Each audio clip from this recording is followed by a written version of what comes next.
আপনি কিভাবে ধনী হতে পারেন এই ব্যাপারে সেরা ধনীদের পরামর্শগুলোই বা কি? ধনী হওয়ার কোনো সিক্রেট বা গোপন রহস্য আছে কি? নিজের চেষ্টায় ধনী হয়েছেন বিশ্বের এমন সব ধনী মানুষদের মুখ থেকেই চলুন শুনি ধনী হওয়ার আসল রহস্য কি। প্রথমত, জিম রনের পরামর্শ, নিজের মধ্যে একজন মিলিয়নিয়ারের ভাব এনে তার মতো আচরণ করুন। এটা কোনো মিথ্যে অভিনয়ের ব্যাপার না, বরং এটা হলো নিজেকে নির্দিষ্ট কিছু বিশ্বাস, অভ্যাস, কাজের সাথে অভ্যস্ত করা। সম্পদ ও প্রাচুর্যে ভরা মুহূর্তগুলো ক্ষণস্থায়ী না হয়ে যেন আমাদের জন্য স্থায়ী হয়। বিষয়টা ক্লিয়ার করতে চলুন একটা গল্প শুনে আসি।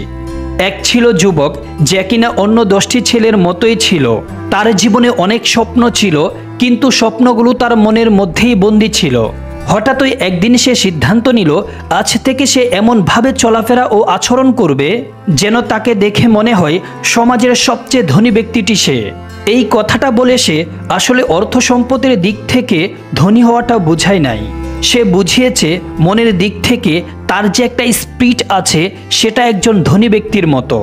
আপনি এখন প্রশ্ন করতে পারেন কিভাবে একজনের বিশ্বাস তার অ্যাকশনগুলোকে প্রভাবিত করে। আসলে বিশ্বাস হলো আমাদের অ্যাকশনের জন্য জ্বালানির মতো। আপনি যদি বিশ্বাস করেন যে আপনি একটা লক্ষ্য অ্যাচিভ করতে পারবেন, তাহলে আপনি সেই লক্ষ্য অ্যাচিভ করতে প্রয়োজনীয় স্টেপগুলোও নেবেন। দেখা যাবে আপনি ভোরবেলা কিছুটা আগে ঘুম থেকে উঠছেন, আপনি আগের তুলনায় কিছুটা বেশি পরিশ্রম করছেন, আপনি শিক্ষার ক্ষেত্রে আগের থেকে বেশি মনোযোগী। বিশ্বাস শুধু আপনার মনে বা চিন্তায় থাকবে তা কিন্তু না, বিশ্বাসের জন্য আপনার সমস্ত শরীর চলার জন্য একটা গতি খুঁজে পায়। মিলিয়নিয়ারদের লাইফস্টাইল অনুসরণ করা হলো নিজের গ্রোথ, উদারতা এবং কৃতজ্ঞতাকে অগ্রাধিকার দেওয়া এবং সেগুলোকে অনুশীলন করা। এমনভাবে আচরণ করবেন যেন আপনার জীবনের প্রত্যেকটা কাজ আপনার ভিশনকে মাথায় রেখেই করছেন। মনে রাখবেন, সম্পদ শুধুমাত্র আপনার ব্যাংক অ্যাকাউন্ট কত বড় সেটা দিয়েই মাপা হয় না। আপনার ইনফ্লুয়েন্স বা ইমপ্যাক্টের সাইজ, আপনি আপনার জীবনে কতটা ফুলফিল অনুভব করছেন আর সেই পরিপূর্ণতার গভীরতা কতটুকু সেটাই বলে দেয় আপনি মূলত কতটা ধনী। মিলিয়নিয়ার মাইন্ডসেট ধারণ করার জন্য সবচেয়ে জরুরি বিষয় হলো সবসময় সব ক্ষেত্রে পজিটিভ অ্যাটিটিউড মেনটেন করা, প্রয়োজনীয় মুহূর্তে ডিসাইসিভ অ্যাকশন নিতে পারা। আমরা যখন মিলিয়নিয়ার জীবনযাত্রা সম্পর্কে বলি তখন অনেকের চোখেই লাইফস্টাইল ম্যাগাজিনগুলোতে ছাপানো দামি গাড়ি, আলিশান বাড়ি, ব্যয়বহুল রিসোর্টে হলিডে কাটানোর ছবি আমাদের চোখে ভেসে ওঠে। কিন্তু মিলিয়নিয়ারদের মতো জীবনযাপনের সাথে টাকা খরচের সক্ষমতার সম্পর্ক খুবই কম। বরং আপনি স্বাধীনতা উপভোগ করতে কতটা সক্ষম, অন্যদের জীবনে কতটা অবদান রাখতে পেরেছেন, কতটা দায়িত্ব আপনি আপনার কাঁধে নিয়েছেন, এই সবের সাথে আপনার জীবনের আনন্দ পাওয়ার সম্পর্ক আছে। মিলিয়নিয়ার লাইফস্টাইল হচ্ছে আপনার প্যাশন এবং ইচ্ছাগুলোকে অগ্রাধিকার দেওয়ার স্বাধীনতা আপনার আছে। আপনি এবং আপনার পরিবার আর্থিক উদ্বেগ থেকে মুক্ত। আপনি সমাজের মানুষদেরকে প্রয়োজনে সাহায্য করতে পারেন।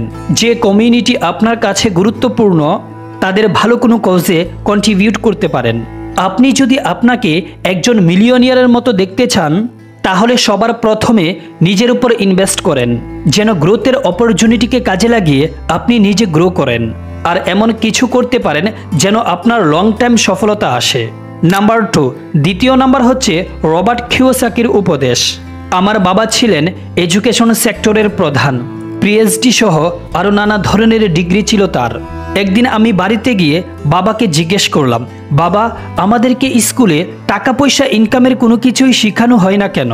বাবা আমার দিকে তাকালেন এবং বললেন, সরকার আমাদেরকে ওইটা শিখাতে দেয় না। সরকার আমাদেরকে নির্দিষ্ট করে বলে দেয় আমরা কি কি শিখাবো। আমি বললাম, আমরা কি টাকা পয়সা কিভাবে ইনকাম করতে হয় সেটা শিখতে স্কুলে যাই না? তিনি বললেন, না, লেখাপড়া শেষ করে তোমার কাজ হবে একটা চাকরি জোগাড় করা। আমি বললাম, আচ্ছা বাবা, চাকরি তো টাকা ইনকামের জন্য, তাই না? তাহলে কেন আমরা টাকা ইনকাম করাটা শিখতে শুরু করি না, যেন আমরা চাকরি করার ব্যাপারটা স্কিপ করে সরাসরি টাকা ইনকাম করতে পারি? উনি কিছুটা বিব্রত হলেন এবং বললেন, তুমি যদি টাকা পয়সার ব্যাপারে শিখতে চাও তাহলে কেন তোমার বেস্ট ফ্রেন্ড মাইকের বাবার কাছে যাচ্ছ না? আমি বললাম, ওনার কাছে কেন? বাবা বললেন, মাইকের বাবা একজন এন্টারপ্রেনিউর আর আমি একজন এমপ্লয়ি। একজন এন্টারপ্রেনিয়রকে টাকা পয়সার ব্যাপারে ভালো ধারণা রাখতে হয়। টাকা পয়সার ব্যাপারে ভালো ধারণা না রাখলে সে কখনোই এন্টারপ্রেনিয়র হতে পারে না।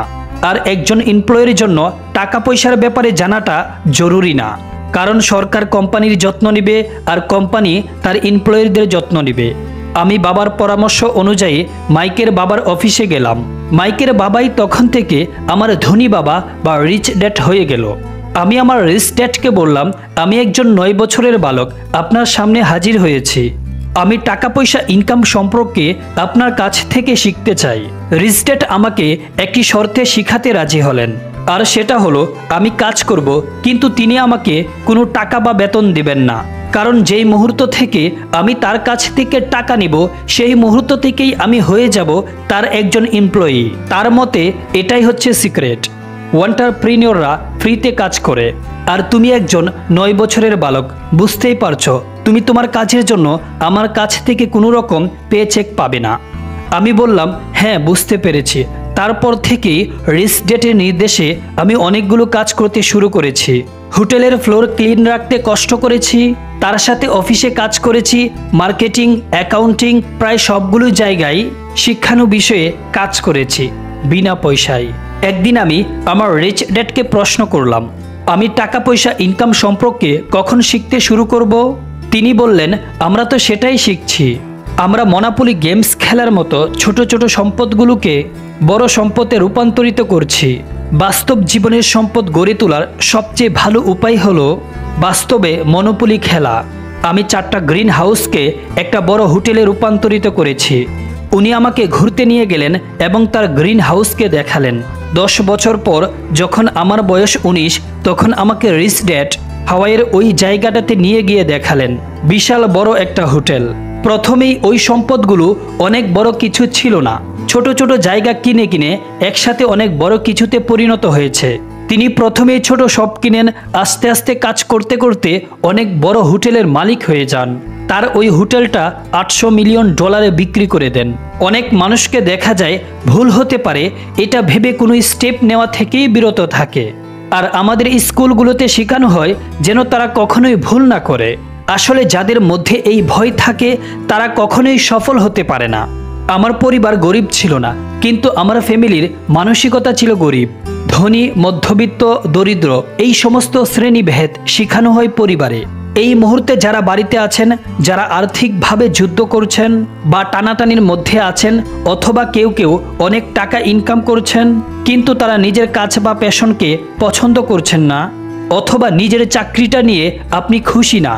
স্কুল কলেজে আমাদেরকে শেখানো হয় যেন আমরা ভালো লেখাপড়া করি এবং ভালো একটি চাকরি পাই, কিন্তু স্কুল কলেজের লেখাপড়ার সিস্টেম টাকা পয়সা ইনকাম করব কিভাবে, ব্যবসা বাণিজ্য করব কিভাবে তা শেখায় না। স্কুল কলেজ শেখায় কিভাবে আমরা একজন এমপ্লয়ি হব, যেমন একজন ডক্টর, লয়ার, একজন স্পেশালিস্ট হব, সেটা শেখায়। অথচ বেশিরভাগ মানুষেরই জানা দরকার বাস্তব জগতে অর্থ আয় সম্পর্কে জানা। আমার রিচ ড্যাডের বয়স যখন মাত্র 13 বছর ছিল, তখন তার বাবা মারা গেছেন। ওই বয়সেই তাকে লেখাপড়া বাদ দিয়ে তার বাবার ব্যবসার হাল ধরতে হয়েছে। স্কুলের মধ্যে বেশিরভাগ শিক্ষকই ফেক, কারণ তারা এমন একটি সাবজেক্টে স্টুডেন্টদেরকে পড়ায় যে বিষয়ে কিনা তারা নিজেই বাস্তব জীবনে প্র্যাকটিস বা ইউজ করে না। যেমন ক্যালকুলেট শেখায়, কিন্তু তার জীবনে সে নিজেই ক্যালকুলেট ব্যবহার করে না। ফাইন্যান্স সাবজেক্টে বিজনেস শেখায়, অথচ সে নিজে বিজনেস করে কোথাও পৌঁছাতে পারে নাই। ইংলিশ শেখায়, কিন্তু বেশিরভাগ শিক্ষকরাই তারা নিজেরাই অনর্গল ইংলিশে কথা বলতে পারে না। আমাদেরকে রিয়েল টিচারদের খুঁজে বের করতে হবে এবং তাদের কাছ থেকেই শিখতে হবে। আমার যে অ্যাকাউন্টেন্ট, আমার যে অ্যাটর্নি আছেন, তারা নিজ নিজ বিষয়ে কাজ করে যাচ্ছেন প্রতিদিন। এরা তাদের সাবজেক্টে রিয়েল টিচার। মানুষকে গরিব করে রাখে তার গরিব মানসিকতা, আর এই গরিব মানসিকতা থাকে তার চিন্তা এবং কথার মাধ্যমে। কথাই এক সময় বাস্তব রূপ নেই।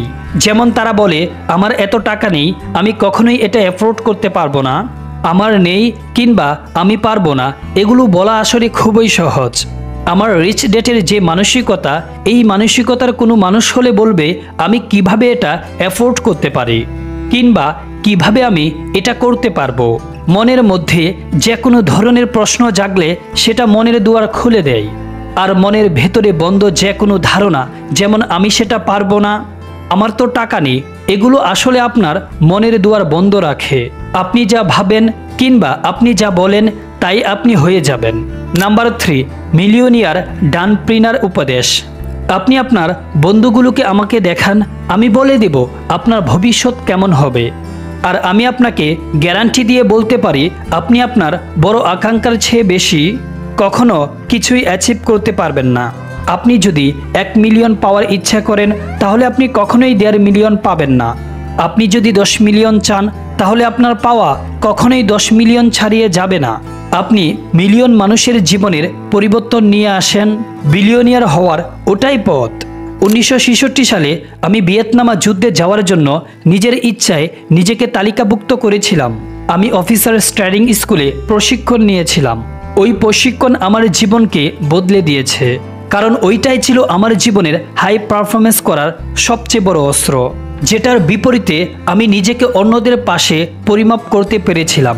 4 to 500 সিইওদের 3 ভাগের 2 ভাগ সিইওদের মধ্যে একটা জিনিস কমন, তাদের মিলিটারি ব্যাকগ্রাউন্ড আছে।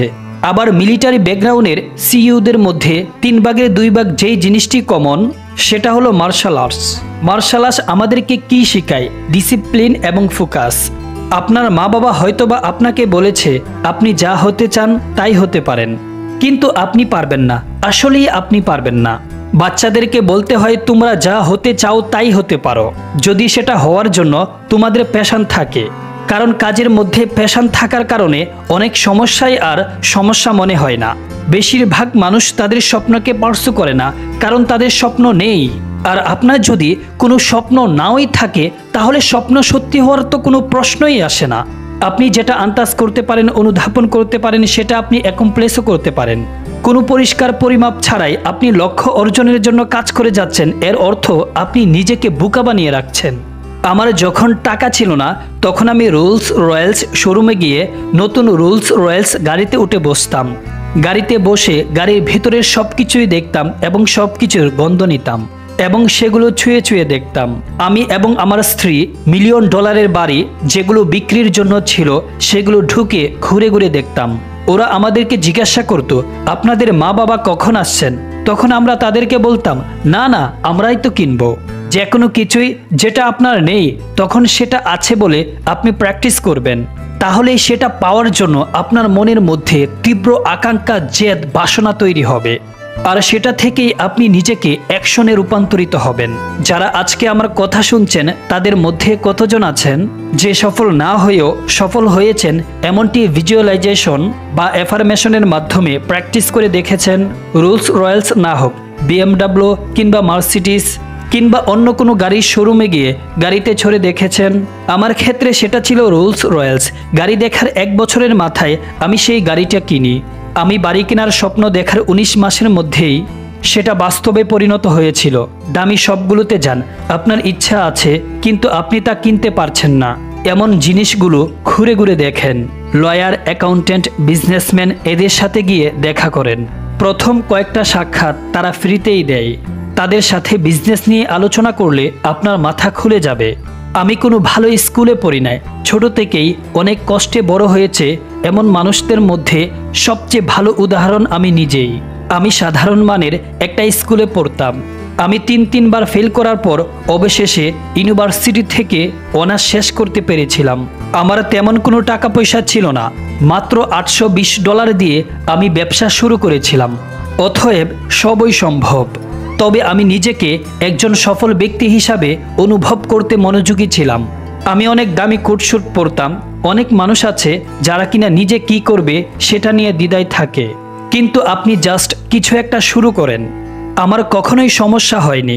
আমি একজন তরুণ ইনফ্লুয়েন্টি অফিসার হিসাবে যেটা কিনা সেই ট্রেনিংয়ে শিখেছিলাম, সেটা হলো সিদ্ধান্ত নিতে বা কোনো স্টেপ নিতে 1 মুহূর্তে দেরি হলে আমরা 1 বা একাধিক জীবন পর্যন্ত হারাতে পারি। তাই সবশেষে বলবো, যেটা ভেবে রেখেছেন নিজের মধ্যে শক্তি রেখে শুরু করে দিন। যদি চেষ্টাই না করেন তাহলে বুঝবেন কিভাবে যে হারবেন না জিতবেন। আজকের মতো এই পর্যন্তই। ভালো লাগলে অবশ্যই লাইক করবেন আর কমেন্টে আপনার মতামত জানাবেন। আর আপনি যদি ফাইন্যান্স, বিজনেস, সেলফ ডেভেলপমেন্টের ভিডিও পেতে চান, তাহলে আমাদের এই চ্যানেলটিকে সাবস্ক্রাইব করে রাখতে পারেন।